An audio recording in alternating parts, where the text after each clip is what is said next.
Welcome to our 5th video in the series on automotive sensors. In this series, we explain the function and working of each sensor in detail. Today, we will explore one of the most important sensors in your car, the Coolant Temperature Sensor, also known as the CTS. We will learn where it's located, how it works, the symptoms of a faulty sensor, and how to diagnose, repair, and replace it. By the end, you'll be able to understand if it's causing problems like overheating, and if your car will start without it. Be sure to check out the links in the description for the other videos in this series. Let's dive in. The coolant temperature sensor is usually located near the engine block, most commonly screwed into the cylinder head or near the thermostat housing. Its job is to monitor the temperature of the engine coolant and send this data to the car's engine control unit, or ECU. How does it work? Inside the sensor, there's a thermistor. A thermistor is a resistor that changes its electrical resistance with temperature. When the coolant heats up, the resistance decreases, and when the coolant cools down, the resistance increases. The sensor reads the coolant temperature and sends a voltage signal to the ECU. At high temperatures, the sensor sends a low voltage signal, and at lower temperatures, it sends a high voltage signal.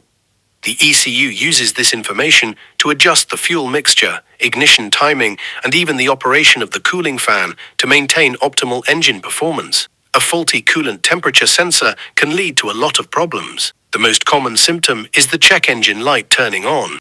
Other symptoms include poor fuel economy, engine overheating, or even hard starting. If the sensor is stuck at one reading, the ECU won't adjust fuel or timing properly, leading to engine performance issues.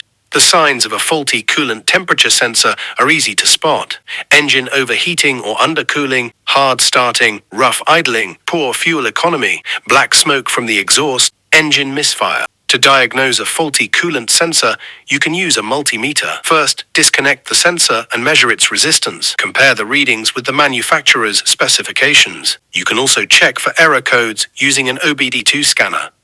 If the sensor is faulty, the code related to the coolant temperature sensor will show up. Repairing the sensor is simple for beginners. Here's a DIY guide. 1. Make sure the engine is cool before starting. 2. Locate the coolant temperature sensor. 3. Disconnect the electrical connector. 4. Use a wrench to unscrew the old sensor. 5. Replace it with a new one and screw it in tight. 6. Reconnect the electrical connector and top up the coolant if needed. 7. Start the engine and check for any leaks. Once replaced, you can clear the error codes using an OBD-II scanner, and your car should run smoothly again. Can a coolant sensor cause overheating? Yes, a faulty coolant sensor can cause the engine to overheat. If the sensor sends wrong information, the ECU may not turn on the cooling fan, causing the engine to overheat. Will a car start without a coolant temperature sensor? Yes, most cars will start even without a coolant temperature sensor. However, the engine may struggle with performance issues like poor fuel efficiency or rough idling, and it can lead to more significant problems down the line if not fixed. Now you know how important the coolant temperature sensor is and how it affects your car's performance. Diagnosing, repairing, and replacing it is easy and can be done by beginners with the right tools. If you have any more questions, feel free to drop them in the comments. Don't forget to like, share, and subscribe for more technical tips. Our next video on the series will be on intake air temperature sensor. Thanks for watching.